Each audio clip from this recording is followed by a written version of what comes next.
किसी के भी मन की बातें जानने के लिए 3 तरीके होते हैं, लेकिन इन तीनों तरीकों को समझना अति आवश्यक है। यदि आप इन 3 तरीकों को समझ लेते हैं तो आप किसी के भी मन की बातें बड़ी ही आसानी से जान सकते हैं। बहुत समय पहले की बात है। एक छोटा सा गांव था। उस गांव में 2 भाई रहा करते थे। बड़ा भाई अंधा था और इसलिए वह हमेशा घर पर ही बैठा रहता था और छोटा भाई खेती किया करता था। लेकिन खेतों में अत्यधिक जानवर आने से पूरी फसलें नष्ट हो जाती थीं, जिनके कारण छोटा भाई बहुत ही ज्यादा परेशान हो चुका था। एक दिन उसे एक तरकीब सूझी। उसने सोचा, खेतों में से इन जानवरों को भगाने के लिए क्यों ना मैं अपने बड़े भाई की मदद ले लूं। वैसे भी बड़े भैया अंधे हैं, खेतों में बैठे रहेंगे और जानवरों की आहट आने पर वह उन्हें जोर से चिल्लाकर भगा भी सकते हैं, जिससे हमारी फसलें नष्ट होने से बच जाएंगी। यह सब सोच विचार करने के बाद उसने अपने खेत में एक झोपड़ी तैयार कर ली और अपने अंधे भाई को खेत में बैठा दिया और उनसे कहा, भैया, यदि कोई जानवर की आहट आपको सुनाई दे तो आप जोर जोर से चिल्लाना। यह सुनकर वह जानवर यहां से भाग जाएंगे और हमारी फसलें नष्ट होने से बच जाएंगी। बड़ा भाई खुशी खुशी अपने छोटे भाई की बात मान भी लेता है और वह उस दिन से खेत में ही रहना शुरू कर देता है। जब भी किसी जानवर की आहट उसे सुनाई देती तो वह जोर जोर से चिल्लाने लगता, जिससे वह जानवर वहां से भाग जाता था। ऐसा करते करते कई दिन बीत चुके थे। तभी एक दिन उसके खेत में एक हिरन भागता हुआ आया और वह खेत की बाड़ को तोड़कर वहां से भाग गया। लेकिन उसे हिरण का पीछा करते हुए एक राजा भी उस खेत में आ पहुंचा। तभी राजा की नजर उस अंधे भाई पर पड़ती है। राजा उस व्यक्ति से कहता है, देखो, मैं यहाँ पर एक जानवर का पीछा करते हुए आया हूँ। क्या तुमने उस जानवर को यहाँ पर देखा है? पर वह व्यक्ति कहता है, हे राजन, मैं तो अंधा हूँ, मैं भला किसी जानवर को कैसे देख सकता हूँ?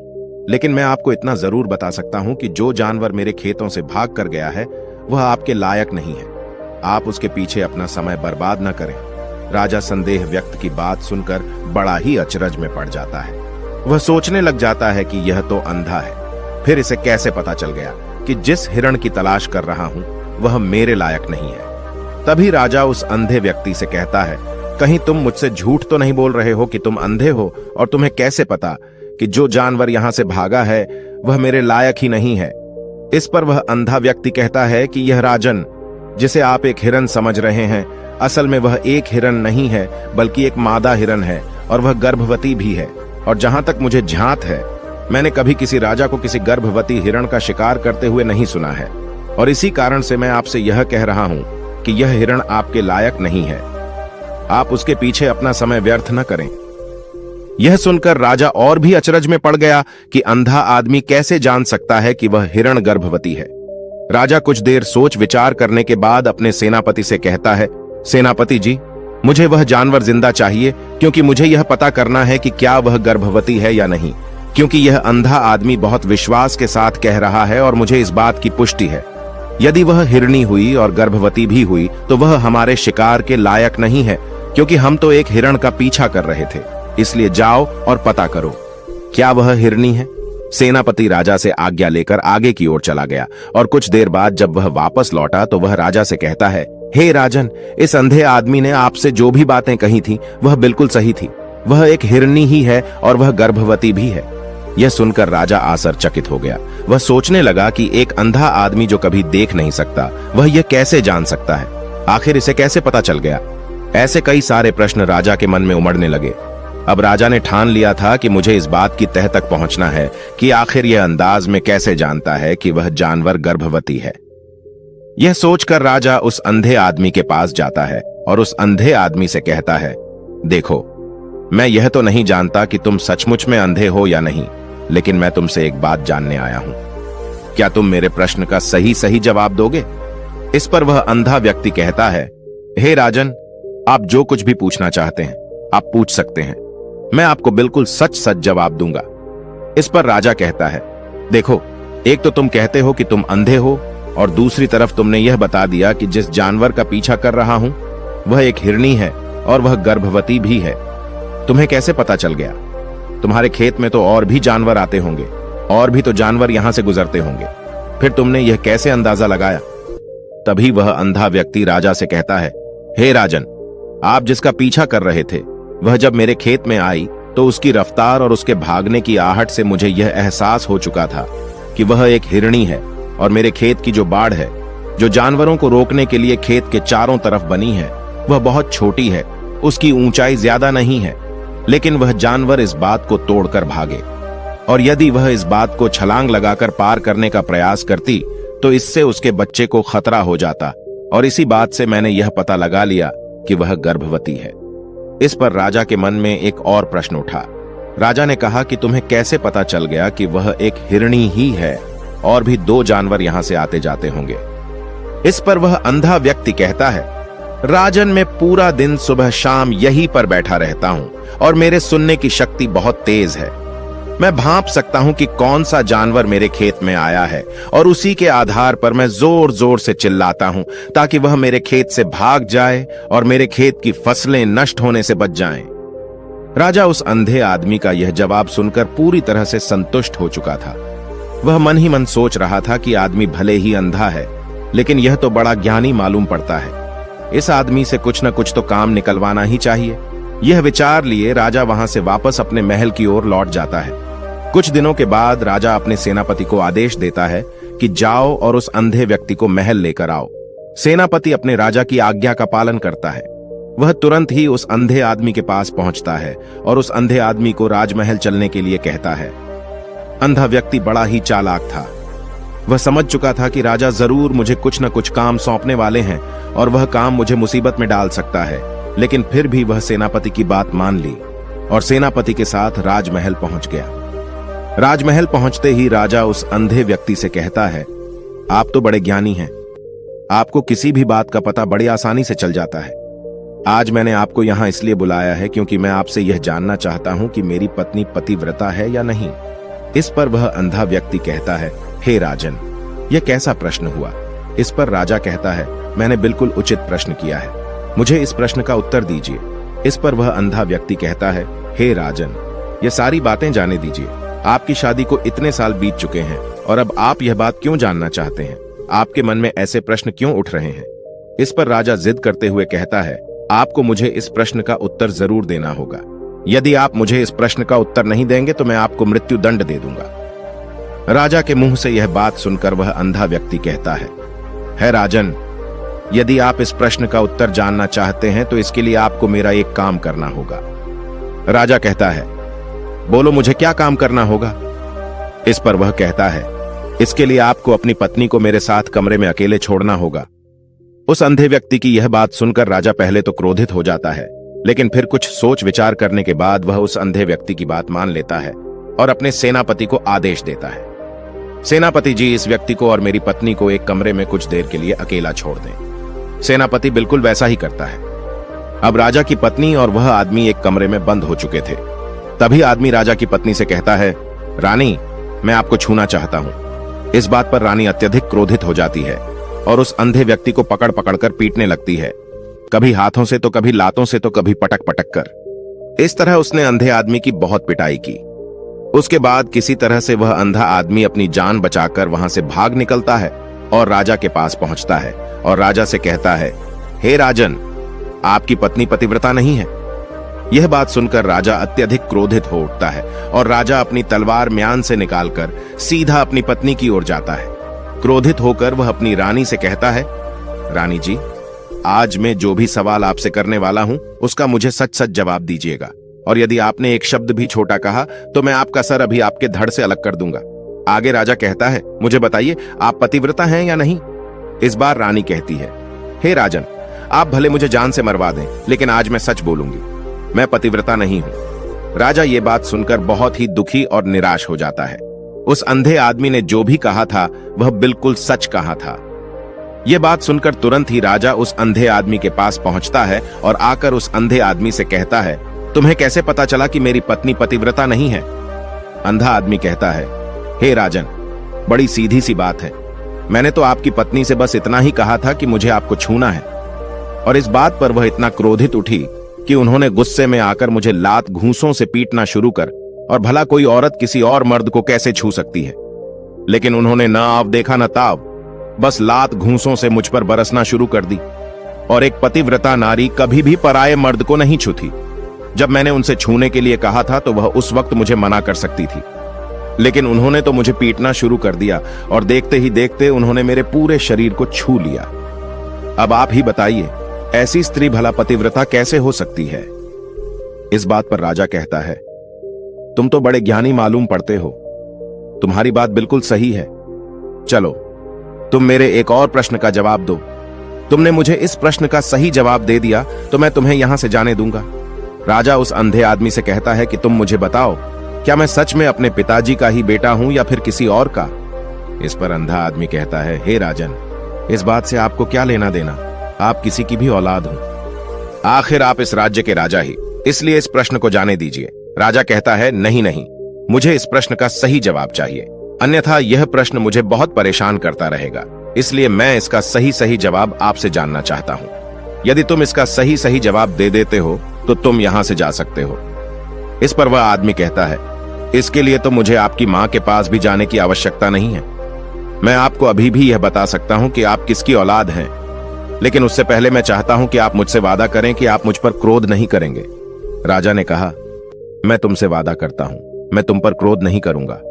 उसके बाद वह अंधा आदमी राजा से कहता है, राजन राजन, आप तो अपने ही पिता के पुत्र, लेकिन आप पर एक कंजूस सेठ की छाया पड़ी हुई है। यह सुनकर राजा बहुत ही क्रोधित हो उठा और वह तुरंत तलवार निकालकर अपनी मां के पास पहुंच जाता है। वहां पर पहुंचने के बाद अपनी मां से कहता है, मां मुझे सच सच बताइए, क्या मैं अपने ही पिता का पुत्र हूं या नहीं? यदि आपने मुझे सही सही नहीं बताया तो मैं यहीं पर प्राण त्याग दूंगा। मुझे बताओ क्या सच है? इस पर उस राजा की मां कहती है, बेटा तू है तो अपने ही पिता का पुत्र, लेकिन तुम्हारे ऊपर एक कंजूस सेठ की छाया पड़ी हुई है। जब मैं एक बार नहाने के बाद अपना मुंह आईने में देख रही थी, तभी उस कांच के पीछे मुझे एक कंजूस सेठ नजर आता है और उसी की छाया तुम पर पड़ चुकी है। यह सुनते ही राजा और भी ज्यादा अचरज में पड़ जाता है और वह तुरंत दौड़ा दौड़ा वापस उस अंधे आदमी के पास पहुंचता है और उस अंधे आदमी से कहता है, तुम्हें कैसे पता चला कि मुझ पर एक कंजूस सेठ की छाया पड़ी हुई है? इस पर अंधा आदमी कहता है, राजन, आपने मुझसे कई सारे सवाल पूछे जिनका जवाब भी मैंने आपको सही से दिया। यदि कोई और राजा होता तो मुझे उसके बदले ढेर सारे इनाम दिया होता, लेकिन अब तक आपने मुझे एक फूटी कौड़ी भी नहीं दी। इस बात से मैंने अंदाजा लगा लिया था कि आप बहुत कंजूस हैं। यह बात सुनकर राजा जोर जोर से हंसने लगा और कहता है कि आप जो भी मांगे तो मैं आपको अवश्य दूंगा, लेकिन मुझे यह बात बताओ कि तुम्हें कैसे पता चल जाता है कि कौन सी बात सही है और कौन सी बात गलत? तुम किसी की बात का इतना सटीक और सही जवाब कैसे दे पाते हो? इस पर वह अंदाज में कहता है कि हे राजन, मैं तो वैसे ही अंधा हूं। मेरी आंखें होती तो मैं किसी की भी मन की बातें बड़ी सरलता से जान लेता। मन की भी एक भाषा होती है और यह भाषा मनुष्य के शरीर के व्यवहार के रूप में देखी जा सकती है। उसकी आंखों से, उसके होठों से, उसकी दान करने के तरीकों से, उसकी क्रियाओं से यह पता किया जा सकता है कि उसके मन में क्या चल रहा है। उसके आधार पर हम किसी के भी मन की बातें जान सकते हैं, लेकिन मैं तो जन्म से ही अंधाज हूं, मैं देख नहीं सकता, इसीलिए मैं क्रियाओं से देखता हूं। यदि मुझे कोई बात जाननी होती है तो अगले आदमी को मुझे कुछ काम देना पड़ता है, जिस पर वह व्यक्ति किस तरीके से उस काम को करता है, उसके आधार पर ही मैं यह पता लगा पाता हूं कि आखिर उसके मन में क्या चल रहा है। तभी वह राजा कहता है, तो इसका अर्थ यह हुआ कि मैं भी किसी के भी मन की बातें जान सकता हूं। इस पर वह अंधा आदमी कहता है कि हे राजन, अवश्य, किंतु उससे पहले आपको अपने ऊपर काम करना होगा और वह अपने मन को शांत करना, अपने मन को वर्तमान में लाना, जिसके लिए मैं आज आपको 3 तरीके बताने वाला हूं। और ये तीनों ही तरीके बड़े ही आसान हैं और सरल हैं, किंतु हे राजन, उससे पहले आपको एक काम करना होगा, अपने मन को एकाग्र करना होगा। जब हम अपने मन को एकाग्र करते हैं, अपने मन को वर्तमान में लाते हैं, तो हम दूसरे के मन की बातें जान सकते हैं, क्योंकि वह आदमी अभी भी अपने मन में वर्तमान में ही सोच रहा है और हमारे मन को वर्तमान में ही लाना होगा, तभी हम उसके मन की बातें जान सकते हैं। यदि हम अतीत में हुई घटनाओं के बारे में सोच रहे होंगे तो जो अगला आदमी में सोच रहा है, वर्तमान में अपनी मन में बात कर रहा है, वह हम कैसे जान पाएंगे? क्योंकि हम तो अतीत की घटनाओं में डूबे हुए हैं। इसलिए किसी के भी मन की बातें जानने के लिए सबसे पहले हमें अपने मन को एकाग्र करना होगा, उसे वर्तमान में लाना होगा। फिर वह अंधा व्यक्ति राजा से कहता है, हे राजन, जो 3 तरीके मैं आपको बताने वाला हूं, इन 3 तरीकों से आप बड़ी आसानी से किसी के भी मन की बातें जान सकते हैं। यह राजा जो सबसे पहला तरीका है वह आंखों पर ध्यान देना। किसी व्यक्ति से बात करते हुए उसकी आंखों में देखना, उसकी आंखों पर ध्यान देना ज्यादा जरूरी है, क्योंकि आंखें बोलती नहीं और बहुत कुछ कह जाती हैं। यदि हम किसी व्यक्ति की आंखों को, इशारों को समझना सीख जाएं, तो हम यह जान पाएंगे कि व्यक्ति के दिमाग में क्या चल रहा है, वह क्या सोच रहा है और अभी वह क्या करने वाला है। मेरे पास आंखें नहीं हैं, लेकिन मैंने अपने गुरु से यह विद्या सीखी है, क्योंकि बहुत साल पहले मेरे पास आंखें थीं और मैं उस वक्त लोगों के मन की बातें केवल आंखों में ही देखकर जान लेता था। इसलिए यदि आप भी दूसरों की बातें जानना चाहते हैं, तो आपको भी उनकी आंखों पर गौर करना होगा, जैसे कि वह कब और कहां किधर देख रहे हैं। वह आंखों को इधर उधर घुमा रहे हैं या फिर उसकी आंखें खुश नजर आ रही हैं, और फिर आंखों में कहीं निराशा तो नहीं है, जैसा कि एक चोर होता है। उसकी आंखों में जब हम देखते हैं तो हमें यह पता चलता है कि अगला आदमी ने कोई गलती की है। ठीक उसी प्रकार जब हम किसी चालाक व्यक्ति की आंखों में देखते हैं तो आपको पता चलेगा कि उसकी आंखों में चालाकी होती है। यह एक बहुत ही सीधा और आसान तरीका होता है। यदि आपको यह पता लगाना है कि सामने वाला व्यक्ति आपसे झूठ कह रहा है या फिर सच कह रहा है, तो आपको उसकी आंखों में ध्यान देना अति आवश्यक होता है। यदि आपसे बात करते वह व्यक्ति अपनी आंखें इधर उधर घुमा रहा है या ऊपर नीचे, इधर उधर, दाएं बाएं रहा है, तो इसका अर्थ यह हुआ कि वह इस बात से निकलने का कोई रास्ता ढूंढ रहा है, वह कोई झूठ बना रहा है। यदि सामने वाला व्यक्ति आपसे झूठ कहने का प्रयास कर रहा है, तो वह आपसे नजर नहीं मिला पाएगा। ठीक उसी प्रकार दूसरे तरीके में हम चेहरे को पढ़ना सीखते हैं, क्योंकि चेहरे के हाव भाव होते हैं जिससे हम मन की बातें बड़ी आसानी से समझ सकते हैं, और इन्हें भी समझना बहुत जरूरी है। कभी कभी कोई व्यक्ति अपने चेहरे से, अपने हाव भाव से बहुत कुछ अलग अलग व्यवहार करता है। यदि आप किसी व्यक्ति के चेहरे में गौर करेंगे तो आप आसानी से समझ पाएंगे कि व्यक्ति निराश है या बहुत उदास है, या फिर वह बहुत खुश है, या फिर उसे कोई बड़ा दुख है, तो अपने अंदर क्या महसूस कर रहा है। ये सारी बातें हम उसके चेहरे के हाव भाव से पता कर सकती हैं। फिर चाहे इंसान जुबान से कुछ बोले या फिर न बोले, लेकिन आप उसके चेहरे से सब कुछ पता कर सकते हैं। आगे अंधा व्यक्ति राजा से तीसरा तरीका बताते हुए कहता है कि हाथों के शरीर का व्यवहार, मन की बात समझने के लिए हमें हाथ के इशारे और शरीर के व्यवहार को समझना बहुत ही आवश्यक है। कोई व्यक्ति जब भी बात करता है, जो आपने देखा होगा कि वो अपने हाथों को हिलाता है, अपने हाथों से इशारा करता रहता है। वह बातों के साथ साथ अपने शरीर का जो व्यवहार है उसका भी पूरा उपयोग करता है, जिससे हमें यह पता चल पाता है कि वह व्यक्ति हमारी बातों पर कितना ध्यान दे रहा है और उसके मन में क्या चल रहा है। शरीर के व्यवहार को देखने के लिए उसके हाथ हिलाने के चेहरे पर बार बार हाथ लगाने और हाथों को एक दूसरे पर मसलना, ऐसी बहुत सी क्रियाएं करता है। उस पर हमें ध्यान देना अति आवश्यक है। मन की बात को समझने के लिए हमें शरीर के विज्ञान को भी समझना पड़ता है। यदि हम इन 3 तरीकों को अच्छी तरह से समझ लेते हैं, तो हम बहुत जल्दी किसी भी व्यक्ति के मन की बातें बड़ी सरलता और सहजता से जान सकते हैं। इसलिए यदि आपको किसी के मन की बातें जाननी है, तो आपको उसकी आंखों पर, उसके चेहरे पर, उसके शरीर के हाव भाव को और उसके हाथों को ध्यानपूर्वक देखना होगा और समझना भी होगा, जिससे आप यह समझ पाएंगे कि आखिरकार उसके मन में क्या चल रहा है और वह क्या सोच रहा है। लेकिन उससे पहले आपको अपने मन को एकाग्र करना होगा, शांत करना होगा और अपने मन को वर्तमान में लाना होगा। तभी आप उस व्यक्ति की इन सभी क्रियाओं पर ध्यान दे पाएंगे और उन्हें समझ पाएंगे। आप यदि अतीत की घटनाओं में व्यस्त हैं, भविष्य की योजनाओं में व्यस्त हैं, तो आप उस व्यक्ति के हाव भाव पर कभी ध्यान ही नहीं दे पाएंगे, और न ही आप कभी भी समझ पाएंगे कि आखिरकार उस व्यक्ति के मन में क्या चल रहा है, वह क्या सोच रहा है, या काम कोई भी कर सकता है, या एक प्रकार की विद्या है जो मुझे मेरे गुरु ने सिखाई है। राजन, अगर आपको यह जानना है तो मेरे साथ आपको कुछ दिन रहकर इसका अभ्यास करना होगा। राजा तुरंत राजी हो जाता है और वह उस अंधे व्यक्ति को अपने राज्य का राजगुरु नियुक्त कर देता है और खुद अंधे व्यक्ति का शिष्य बन जाता है। तो दोस्तों, ये कहानी आपको कैसी लगी? उम्मीद है इस वीडियो से आपको बहुत कुछ पता चला होगा। और अगर आप नए हैं तो हमसे जुड़ने के लिए इस चैनल को सब्सक्राइब करना मत भूलिएगा। मिलते हैं अगली वीडियो में कुछ नए विचारों के साथ। तब तक के लिए आपका बहुत बहुत धन्यवाद।